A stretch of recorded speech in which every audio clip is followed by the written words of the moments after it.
Alright, so for those of you who are about to watch this video, I need you to listen, okay? I got up out of my bed at 2:31 a.m. to do this video for you because I just could not sleep anymore. Thoughts were running through my head. I was consumed with this topic, so I had to speak on this topic. If you notice, I haven't put out any videos. Normally I would give you at least 2 videos per day, per 24-hour period. Sometimes even 3 and sometimes even 4. But I haven't put out any videos since the Bounty Beanie clash where I did the review, and then I put out some frivolous video after because that was already recorded and I could not wrap my mind around creating new content for you until I spoke on this topic. But I wanted to make sure that when I speak on this topic that I say the right things. Now, a situation went on recently in the US that has people now looting, burning buildings, burning cars, throwing rocks, mush up police vehicles out in the streets, crying out for justice, right? I don't know if you saw the video. It's circulating on social media. The video is pretty popular by now, and this video shows, remember Colin Kaepernick, the football player that took a knee, and he said he took the knee to protest injustice. What type of injustice? Black unarmed men dying, or people dying at the hands of law enforcement officials too frequently. That was what his protest and taking a knee was about. Now, to see a law enforcement official actually take a knee on a person's neck in front of the whole world, because that's what a camera is nowadays. It will put you in front of the whole world. So people in London, England know right away what just happened in the United States of America, and they see it. All other parts of the world as well. So this man put his knee on this man's neck and kept it there in front of us until the man no longer was breathing, no longer was moving. That was hard to watch. That was hard to watch. I witnessed a murder. We witnessed a murder. Where do we go from there? To see them get fired from their job and that's it. No one was arrested, no one was charged. Just fired from a job. You can go find another line of work, but you're free. No one was held accountable. It brings me to a place where I'm saying, listen, if I'm in Jamaica, right? For those of you who don't know, I was born in Jamaica. I was raised in Jamaica. I was raised partially after a certain age between Jamaica and the United States of America, because I have been here since I was a small kid, a small child in the US. So I've been between Jamaica and the US since I was a small child, right? Now at a grown man's age, I have enough life experience to speak on my experience, knowing that my experience is similar to many other people's experience. Living in Jamaica, driving in Jamaica, the only thing I worry about is what? Gunman? Gunman gonna pull up on me, try to rob me, take my vehicle. That type of stuff can happen anywhere. That's a carjacking, and you can get that done to you anywhere, right? Get it? I never ever get in my car and worry that a simple traffic stop is going to turn into my death. Never. Whereas living in the United States of America, that's one of the things that I personally worry about every single time I leave my house. Every single time. Because this is how it is here for us. It's nothing new. I don't understand why people are still acting as if this is oh, this is so atrocious. This is so wrong. This is the first time that this has happened.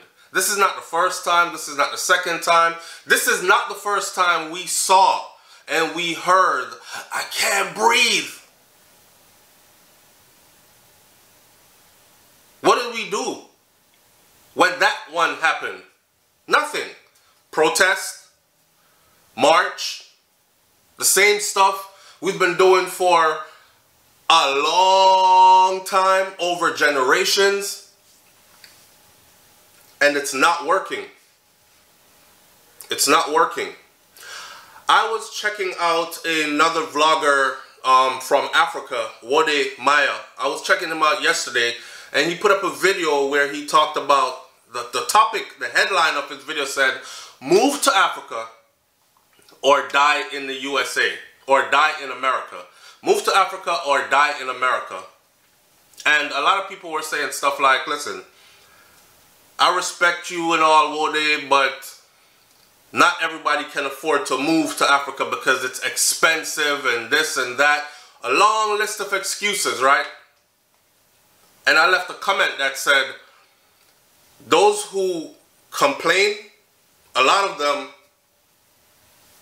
have the resources, because they were talking about majority of us live in poverty or below a certain income line, therefore we cannot afford to relocate to the continent of Africa.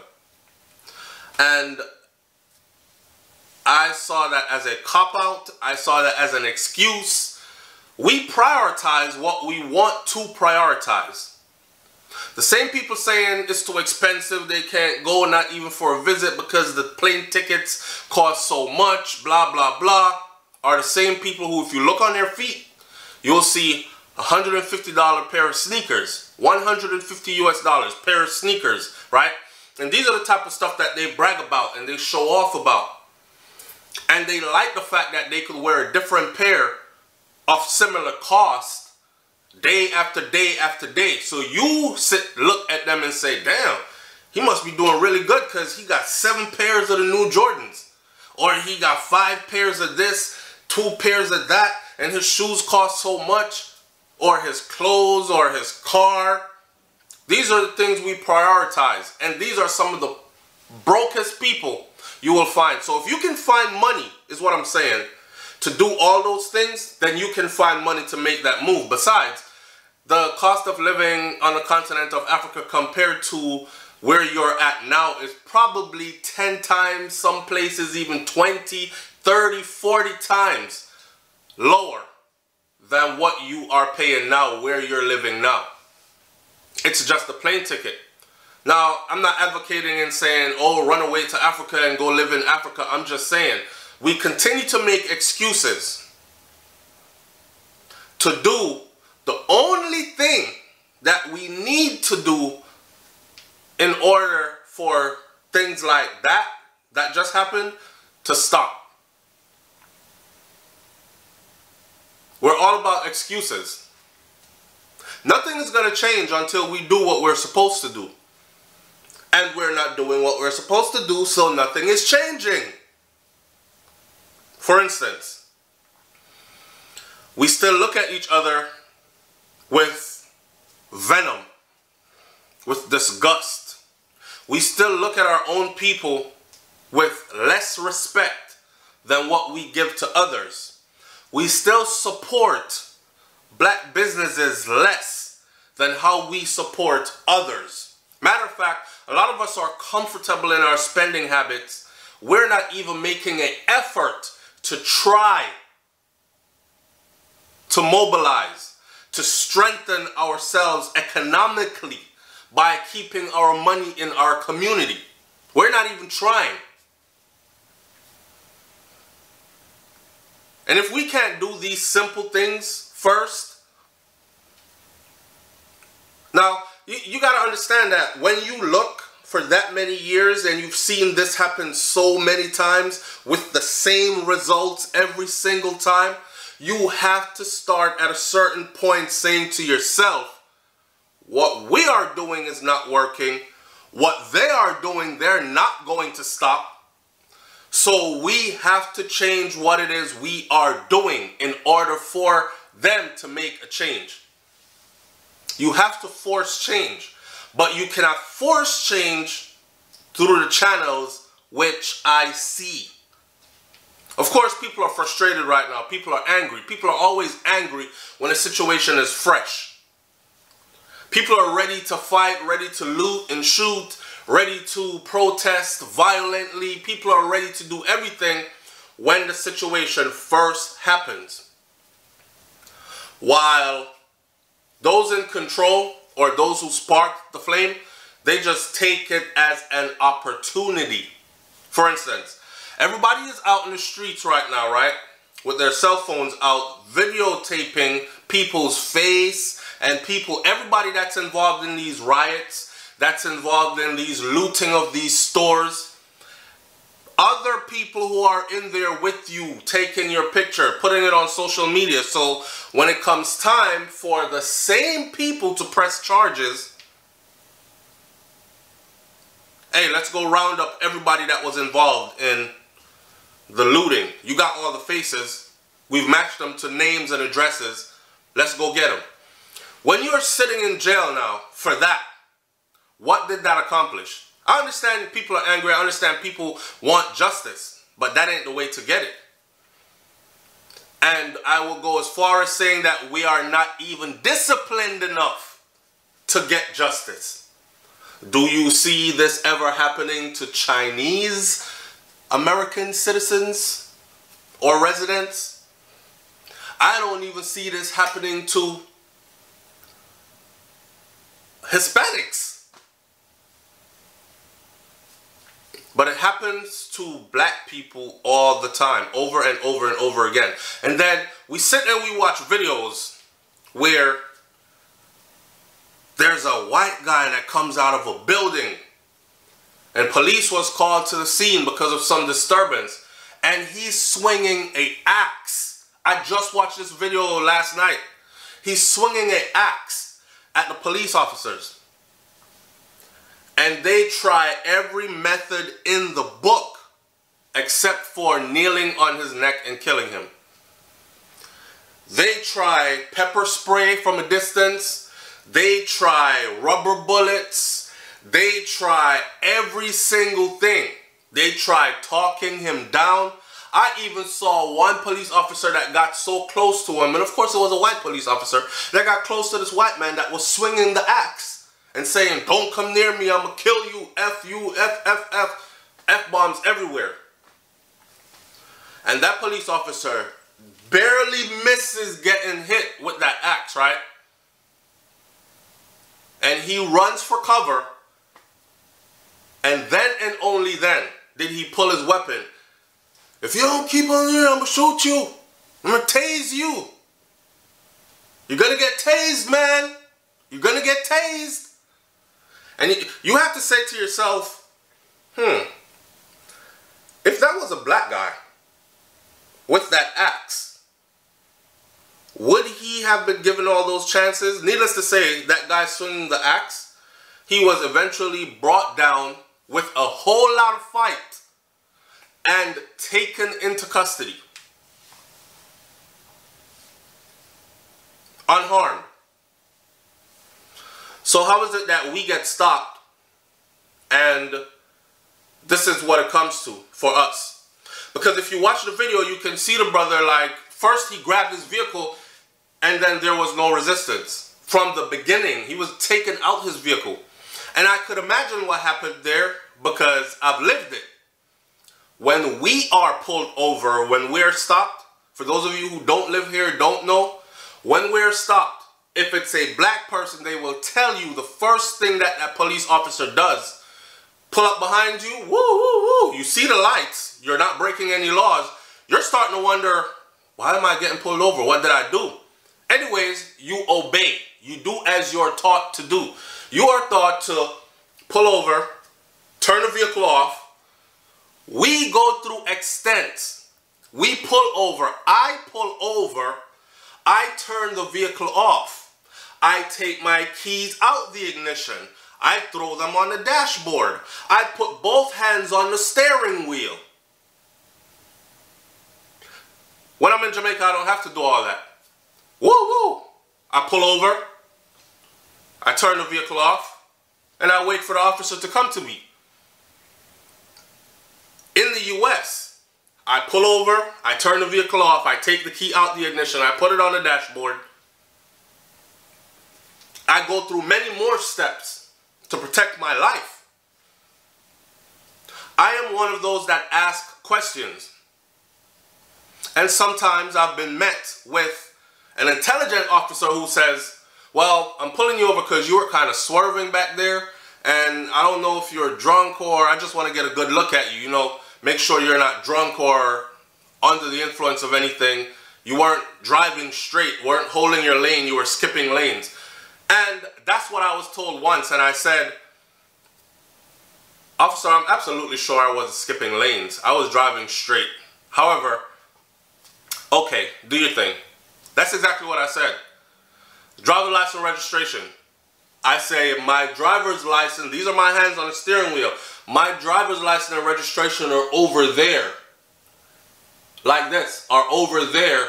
And this is the car window and I'm talking to him. My driver's license and registration are over there in the glove compartment. And he goes, well, get it. I said, I am going to reach over now and get my driver's license and registration like you instructed me to. And I'm looking at him and I reach over, feel, pull down, look, pull out, hand it to him. This is a way that we have come to have to live. Because when we're pulled over, the first thing they do is hand on their gun already. And I've seen them pull white people over many times. And there's no hand on gun. They pull over, they walk up, both hands swinging. They get to the passenger side, or the driver's side. They start a conversation. They start a conversation as if they are family members. Oh, hey, how's your brother David doing?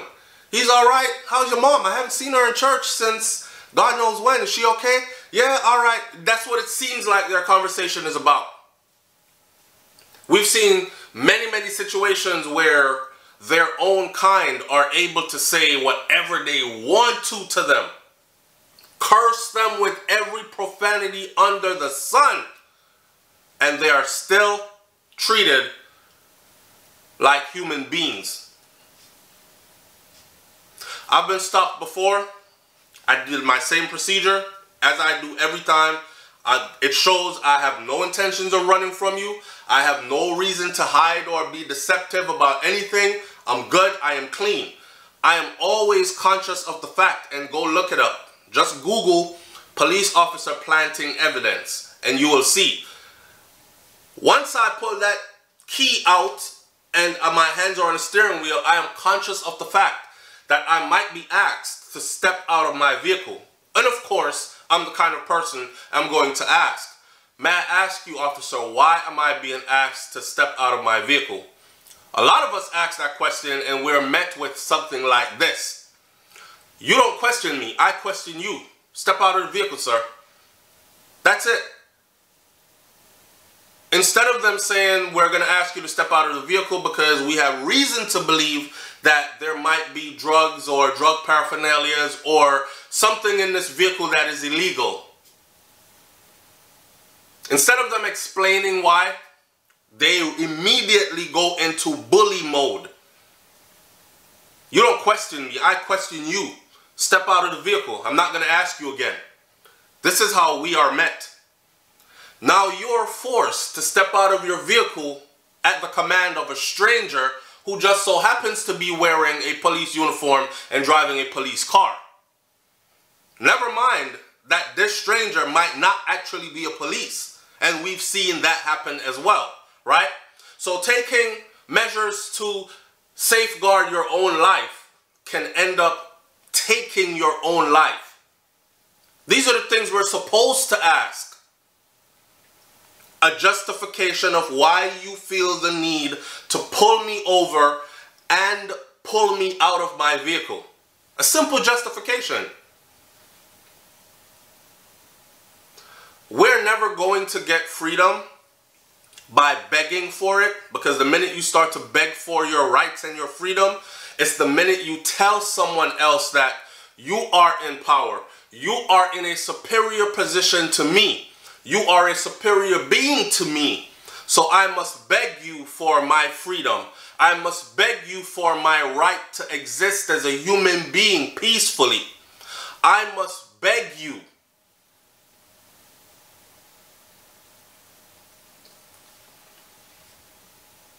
It's, as a parent raising children, I have 4 boys.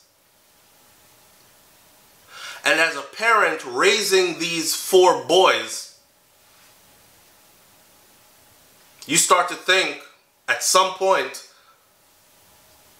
after watching videos like that, with that man's knee on that man's neck, you start to think, what if that was my son? But wait, it could be my son. It almost happened to me. So I'm sure it could happen to my son. Or my sons. Sandra Bland, it could happen to my daughter as well. So even the whole thing that we train, turn the car off, speak respectfully, put the key on the dashboard, put both hands on the steering wheel, nothing on me moving except my mouth. Even when we take all those steps, we are still perceived as a target or a threat to be targeted. We know why. We know why. The one simple thing, I'm going to close this video like this. The one simple thing that we're actually supposed to do in order for us to make this not happen like it continues to happen is mobilize, centralize, organize and centralize. And I got news flash for you. I know everything good for eat, good for talk. Y'all know what I mean. People think social media is everything these days. You're not going to beat this problem by being on social media with your fingers active on your phone or your computer keyboard. It's not going to happen. We have to get active. Okay? That's all I got to say about that. I thought of many different ways to bring this around to you without them targeting my channel and saying I am inciting violence or whatever. This is the only way that I could find to actually bring this. It is now up to you to read between the lines of what I just said and get a full, real picture.